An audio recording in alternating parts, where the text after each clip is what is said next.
Welcome to my channel. This is UGC education paper 2. So आज जो हमारा जो टॉपिक है that is rubrics for self and peer evaluation. This topic is coming from the unit 7 that is pedagogy, andragogy and assessment.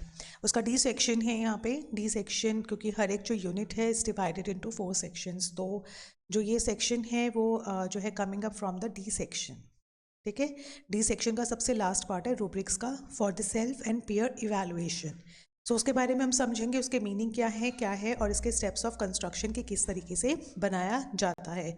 So let's get started. Before that please subscribe my channel ताकि जो भी coming up latest videos होंगी वो आपको मिलती रहे. सो चलते हैं. पीयर असेसमेंट क्या होता है? पीयर असेसमेंट, जैसे पीयर से आप समझ ही रहे हैं, आपके जो साथ के लोग होते हैं यानी कि आपके फ्रेंड्स हैं, आपके कोलीग्स होते हैं, उनको असेस करना. तो peer assessment in which students comment on and जज देयर कॉलीग्स वर्क. जो कलीग्स होते हैं उनके वर्क को जज करते हैं, कमेंट करते हैं. And it is has a vital role to play. इसका जो बहुत अच्छा जो है रोल प्ले किया जाता है इंफॉर्मेटिव असेसमेंट में. But it can also be used as a component in the summative assessment package. That means it can be used for both formative and summative both. One of the desirable outcomes of education should be an increased ability in the learner to make independent judgments of their own and others' work. इसमें क्या होता है peer assessment में कि आप judgment करते हैं other works के बारे में, यानी कि आपके colleagues जो work कर रहे हैं, colleagues आपके lecture ले रहे हैं और आप उसी classroom में बैठे हैं तो आप उनको judge कर रहे हैं. आप interaction analysis में कुछ भी use कर सकते हैं. You can use it with the Flinders या you can use Gallows. तो वो depend नहीं करता है इस जो है टॉपिक में. टॉपिक कहता है आपको असेस करना है अपने जो है पीयर ग्रुप के जो भी हैं उनके वर्क को. तो स्टूडेंट्स इंडिविजुअली असेस करते हैं ईच अदर्स कॉन्ट्रीब्यूशन, एक दूसरे के काम को, using pre determined list of criteria. उनके पास एक क्राइटेरिया होता है पहले से डिसाइड किया हुआ, उसके बेसिस पे वो क्या करते हैं, जजमेंट देते हैं. Grading is based on pre determined process but most commonly it is an average of the marks awarded bye members of the group. So grading आप कैसे भी दे सकते हैं, जैसे वो काम कर रहे हैं उसके अकॉर्डिंगली वहाँ पे लिस्ट बनी होती है पहले से ही, उसके अकॉर्डिंगली आप उन्हें मार्क्स देते हैं. अ पीयर रेटिंग फॉर्मेट है ना, जो पीयर रेटिंग होता है यानी कि पीयर को जो रेट कर रहे हो उसका जो फॉर्मेट होता है एनकरेज करता है greater sense of involvement and responsibility.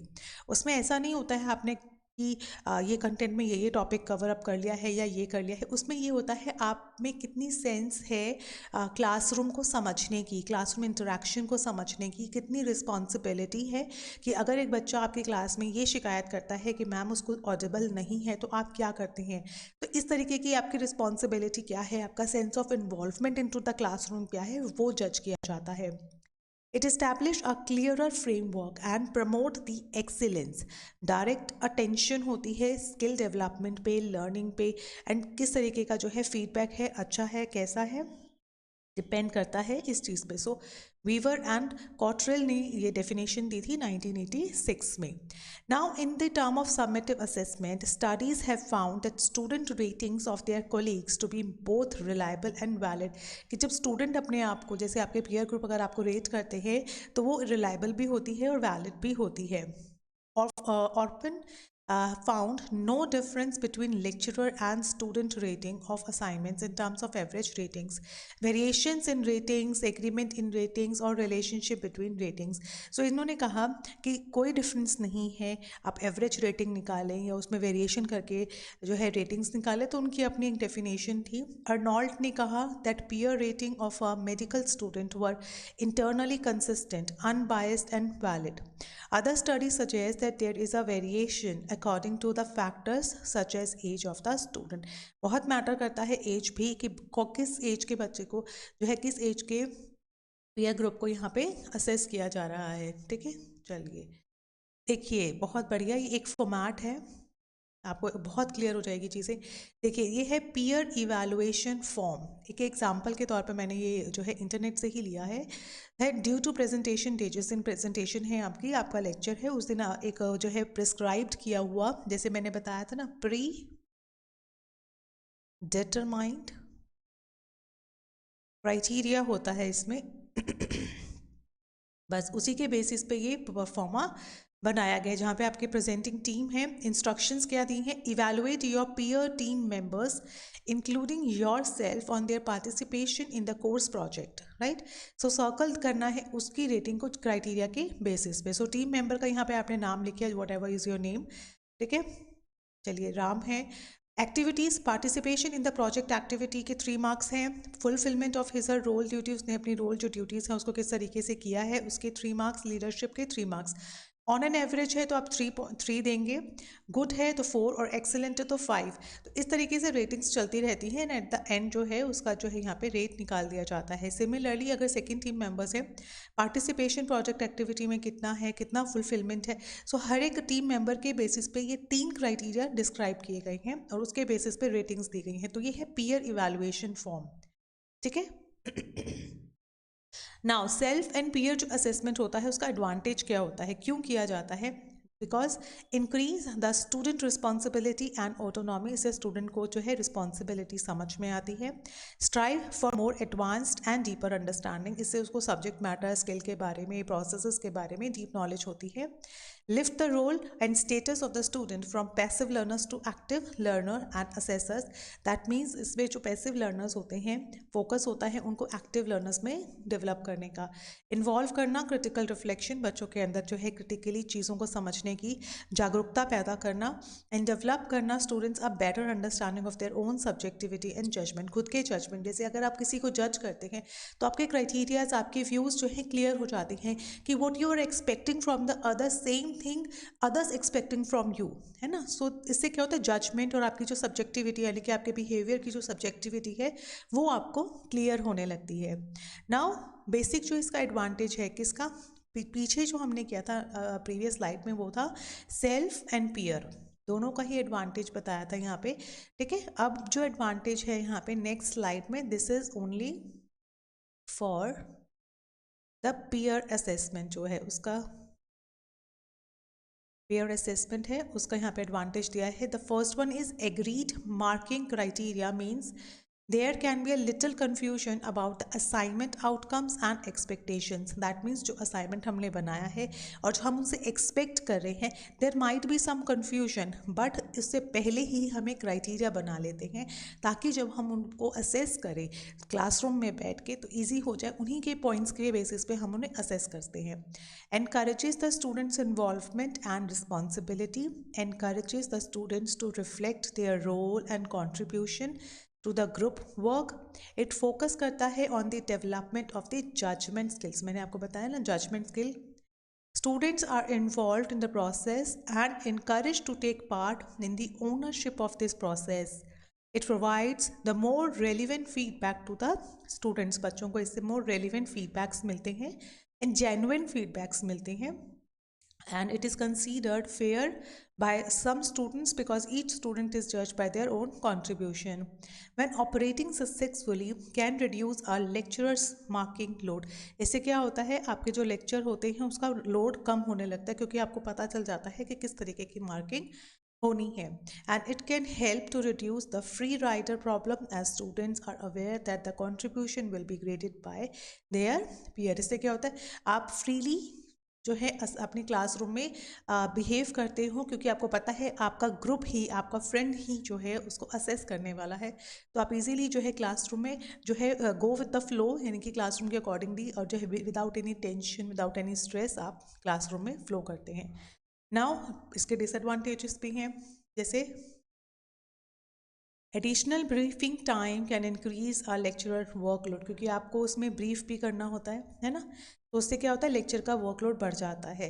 The process has a degree of risk with respect to reliability, ठीक है, क्योंकि आपका पीयर प्रेशर इतना होता है कि आपके इमोशनल बॉन्ड्स इतने होते हैं कि उसके ऊपर रिलायबिलिटी कहीं ना कहीं जो है वो लैक करने लगती है, ठीक है ना।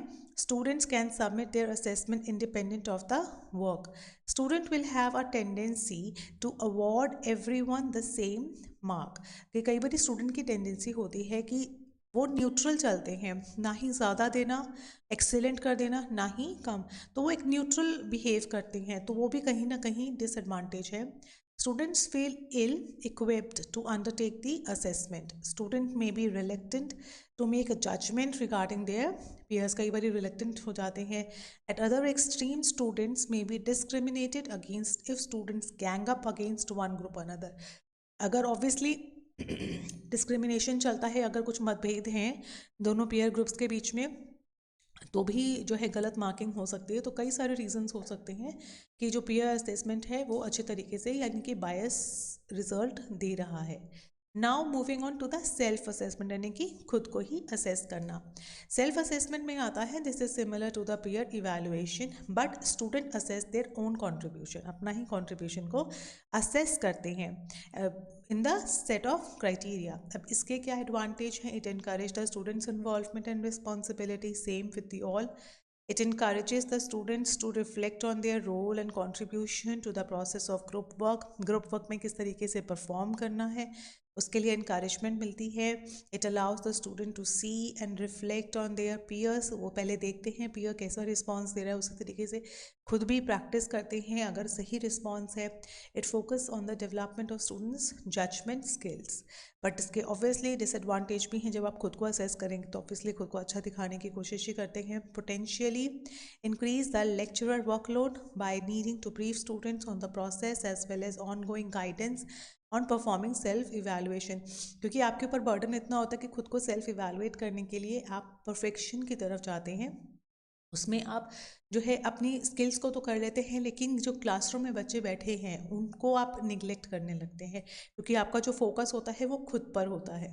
Self evaluation has a risk of being perceived as a process of presenting inflated grades, यानी कि कहीं ना कहीं आप जो है गलत तरीके से ग्रेड करने लगते हैं जो कि अनरिलायबल है. यानी कि आपने अगर देखा कि आपने लेक्चर को कैसे डिलीवर किया है, ये क्राइटेरिया है गुड, एक्सीलेंट या जो है बैड. तो आप ऑब्वियसली बैड की तरफ तो नहीं जाएंगे, गुड आप कहीं ना कहीं एक्सीलेंट या ये इसकी तरफ ही अपने आप को मार्क करेंगे. तो आप कभी भी अपने आप को गलत नहीं बताएंगे, तो वो अनरिलायबल रिजल्ट देगा. Students feel ill equipped to undertake the assessment, और खुद ही को असेस करना तो काफ़ी कोई रिजल्ट नहीं देने वाला है, कोई फ़ायदा नहीं देता है. लेकिन हाँ, खुद को निखारने में जो है इसमें हेल्प मिलती है. आपको पता लगता है आपके कहाँ कहाँ जो है ड्रॉबैक्स हैं, आपकी टीचिंग में कहाँ कहाँ कमियां हैं, वो आपको पता लगती है. उसी के तौर पे एक देखिए यहाँ पे एक आपको रूब्रिक्स दिया गया है. किस चीज़ का रूब्रिक है ये? सेल्फ असेसमेंट का. देखिए लेवल ऑफ एंगेजमेंट, उसके बेसिस पे यहाँ पे 2 to 0, 3 और 4 की ग्रेडिंग है. ठीक है, देखिए मैं बताती हूँ इन तीनों में डिफरेंस क्या है. 4 उनको मिलेगा आप प्रोएक्टिवली कंट्रीब्यूट करता है जो तो क्लास में by offering ideas, questions, volunteering answers multiple times each class. हर एक क्लास में बहुत बारी जो है वो कंट्रीब्यूट करता है, एक्टिवली पार्टिसिपेट करता है. I contribute to the class by offering normally at least once, एक बारी करता है, और यहाँ पे मल्टीपल टाइम्स करता है. एंड यहाँ पे इनफ्रीक्वेंटली करता है, कभी किया कभी नहीं किया क्वेश्चंस. तो यहाँ पे मार्किंग दी हुई है, लेवल्स दी हुई हैं, और यहाँ पे आपको set of level of engagement की जो मेरा इन्वॉल्वमेंट है वो कितना इन्वॉल्वमेंट है. क्वालिटी ऑफ कंट्रीब्यूशन, मैं कितनी क्वालिटी अच्छी दे रहा हूँ, और लिसनिंग, मेरी लिसनिंग कितनी अच्छी है, मैं बच्चों को किस तरीके से सुन रहा हूँ, उनके क्वेश्चंस का आंसर दे रहा हूँ. इस बेसिस पे यहाँ पे क्राइटेरिया दिए हुए हैं. ठीक है, स्टूडेंट का यहाँ नाम लिखिए, आप डेट लिख सकते हैं. सो इस तरीके से ये कौन सा है? सेल्फ असेसमेंट का एक रूब्रिक, यानी कि एक आपको परफॉर्मा दिया हुआ है. सो आई होप आपको क्लास क्लियर हो गई होगी. फिर भी अगर आपको लगता है कोई डाउट है तो आप मुझे कमेंट सेक्शन में पूछ सकते हैं. तो thank you so much guys, have a nice day.